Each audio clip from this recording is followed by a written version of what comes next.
My name is Mike. I'm a guy with a low education, having only graduated from middle school. The US used to be called a meritocratic society, but I'd think fewer people care about that nowadays. Nevertheless, there's someone who's been ridiculing me every day recently. That's my direct supervisor, Rachel Smith. Hey, dropout. Why are you dragging your feet with your work? Hurry it up. Yes, sorry. When she's in a bad mood, she gets rough with people like this. Moreover, she calls me dropout as a nickname. I feel humiliated, but what she's saying is true, so I'm in no position to argue back, which is frustrating. Then, one day, I went out for drinks with a colleague from work. Everyone, not just me, is fed up with our female boss's haughty attitude. Man, she's so annoying. I'd really like to get back at her. One of my colleagues even said something dangerous like that. Rachel is turning 50 this year, and I wonder if she's getting irritable because she's reaching menopause. If she'd just keep quiet, she'd actually be pretty. Well, she is an older lady though. My colleagues laughed loudly.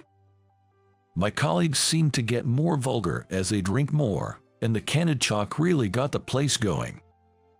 Indeed, Rachel is a beautiful woman with a good figure and a pretty face. She must used to be quite popular when she was younger. In fact, she married in her 20s and has one child. Well, I admit she's beautiful, but she has a difficult personality, I guess. I can imagine living with someone like that. If it's like the company atmosphere at home, she'd definitely be divorced by now. But Mike, you always get chewed out by Rachel. She mocks you with dropout. It must really get to you, right? Well, yeah, but I'm used to it. I've been told enough times that dropout is a degree for those who lack motivation. To relieve my stress, I just kept drinking. All right, let's hit the next spot. My colleagues were red in the face, putting their arms around each other and making a racket. We had a surprisingly good time, so we decided to go to a nearby bar. But at this point, they were pretty drunk and I couldn't help but wryly smile at the thought of whether they'd be okay. Excuse me, check, please.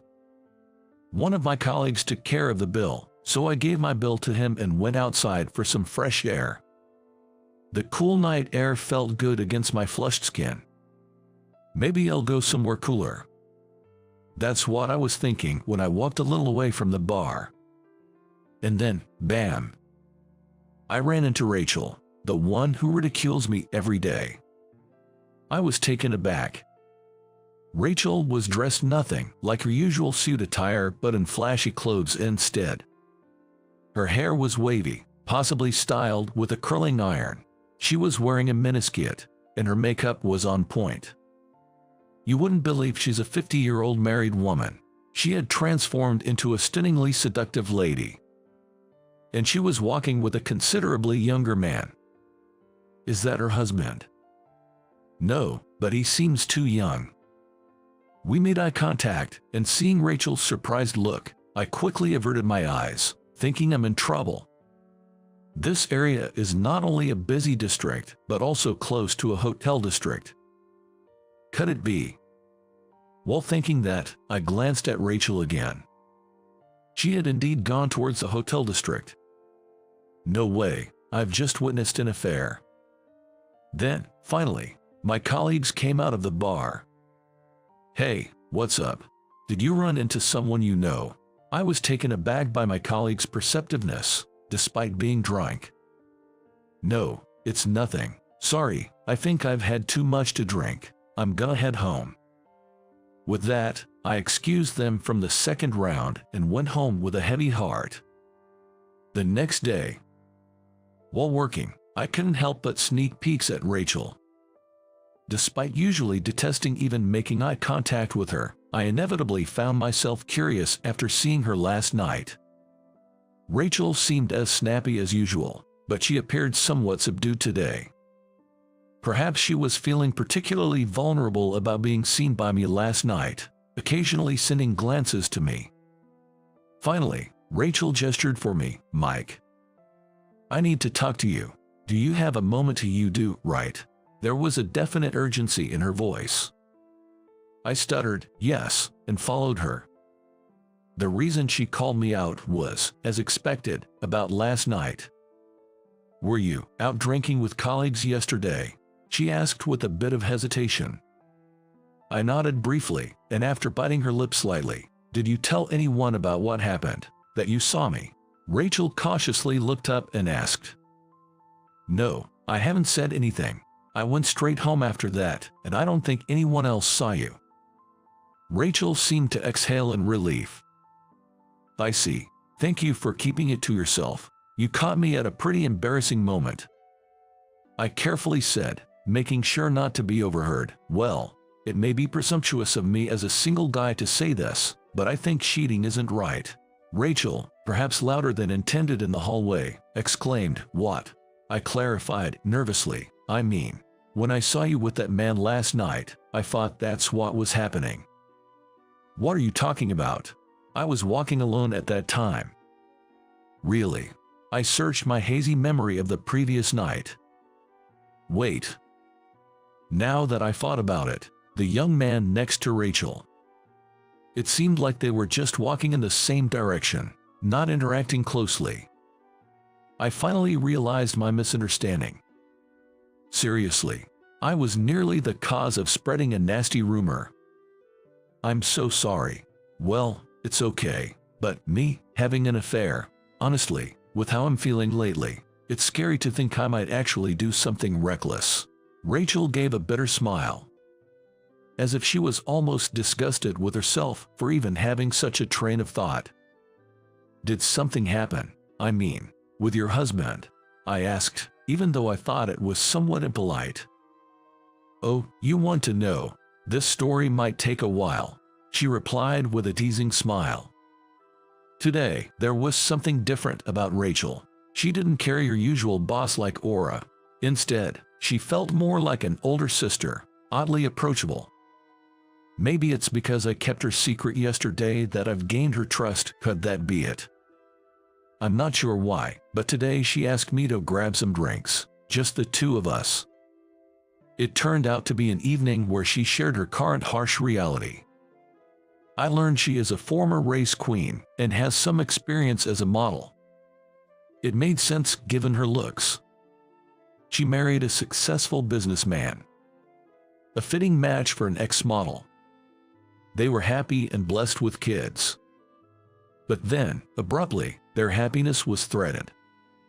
Her husband had a brain hemorrhage and collapsed. He survived without life-threatening injuries but was left paralyzed on his right side, leading to a wheelchair-bound life. From that point, the Smith family's life has changed drastically. Rachel found herself doing more at home, like helping her husband dress and use the toilet. Despite being tired from work, she couldn't rest at home and ended up carrying a lot of stress without realizing it. That's why my daughter, seeing this, tacked to her dad's folks. They suggested I take a break and go out with friends, she explained. So, the reason you were heading to the hotel district that time was to go drinking with a friend? Yay, that's right. With a girlfriend, of course, but even though it was a break, I felt guilty for having fun while leaving my husband behind. Saying that, Rachel's face fell into a shadow. She shared her worries about her relationship with her husband growing sour. It seems his pride was hurt, having lived in front of the family as the main provider, and now being treated like an infant every day was making him short-tempered over little things. He's changed so much, he slams the table saying, I can do this much myself, and there was even a night I left him alone in the living room out of frustration. She said with a sad chuckle, then tears spilled from her eyes. I'm trying so hard, changing his diapers, lifting his heavy body into the wheelchair, laying him in bed, every single day, so why do I have to be yelled at? Rachel's voice was trembling. It felt like she couldn't hold back anymore. But I know he's the one who's truly suffering. He's only in his 50s, and now he's got a body that will never walk normally again, and he had to quit managing his company. It's understandable he's become self-destructive, and yet I should be supporting him more as his wife. I just can't stand the fact that I'm not kinder to him. I feel like such a failure as a wife." She covered her face with her hands and broke down crying. Rachel, who always took pride and never showed her weaknesses, was now crying in front of me, a subordinate who she used to mock for being a dropout. Looking back, she invited me out for drinks. She must have been so cornered mentally that she invited me out for drinks just to vent, regardless of who it was. Rachel apologized to me, saying, "I've been such a terrible boss," regretting taking out her personal issues on everyone lately. I felt her pain acutely, and my desire to forgive her grew stronger. Caregiving is really hard. I also helped take care of my grandmother at home until she passed away, I said. When I mentioned that, Rachel looked up in surprise. I decided to share my past with her. Originally, I was quite good at studies. Good enough that my teachers suggested I go to a more advanced school. But that dream didn't come true, because my grandma developed dementia. It was just my grandma, my mom, and me living together. After my parents got divorced and we moved in with my grandma. She was always so kind. However, she changed a lot after a fall broke her leg and a long hospital stay. The doctor said she seemed to have developed depression. It didn't take long for her to develop dementia. She would scream loudly and try to leave the house despite not being able to walk far due to the lingering effects of her fracture. This stress of possibly causing trouble for neighbors or putting her own life at risk was immense. Especially after hearing news about a family that was held liable for an accident involving their relative with dementia, my mom became very anxious and would sometimes scold my grandma harshly. Watching the two who used to get along so well argue was hellish for me. Naturally, my mom reached her limit first. She was clearly worn out and looked like she might collapse at any moment. Seeing her like that, I decided to drop out of high school and start working. My mom objected, but I insisted, and ultimately, I prevailed. After that, my mom and I took turns taking care of my grandma while contributing to the household expenses. Thankfully, my mom's health improved, and my grandma passed away peacefully a few years ago. Now, we live a peaceful life. I didn't realize you've been through so much. You gave up your education for your family. What an incredible person. And to think I belittled you for being a dropout. I'm really sorry." Hearing this, Rachel apologized to me again. It turns out Rachel is a high school graduate herself. She aimed for the entertainment industry when she was younger but gave up halfway, always feeling inferior about her education. So I was the one person she felt she could look down on to boost her own self-esteem, and she regretted that. I'm truly a lousy boss. Recently, my daughter has been saying she'll help with her husband's care. She's still a college student and should be studying, working part-time, and enjoying her youth, but I can't help feeling sorry," Rachel said with a downcast look. I suggested home care services and paid nursing homes to her. She seemed hesitant, understandably so. I understand the reluctance to place a long-time husband into a shared living facility with strangers. I get the hesitance. It's the internal conflict about whether it's okay to abandon family so easily. So, I gave some heartfelt advice. Actually, my grandma was in a nursing home just before she passed. At first, my mom and I were hesitating about entrusting her care to others, too. The guilt of neglecting a loved one's care. But it's true that it also eased our minds. I wondered if feeling relieved meant I didn't love her. But then I remember what a caregiver told me. Maintaining a certain distance is important. Being with even the most beloved person can be tough. So, using care services isn't bad at all. Please, don't bear this alone, Rachel, and ask for help. After my long spiel, Rachel's tears started to flow again. "Thanks for sharing. I'm glad I could talk to you, Mike," she said, thanking me over and over. Afterward, My boss returned to her usual self, and she started to smile more gently. It seems that using home visit services significantly reduced her stress, and her relationship with her husband improved.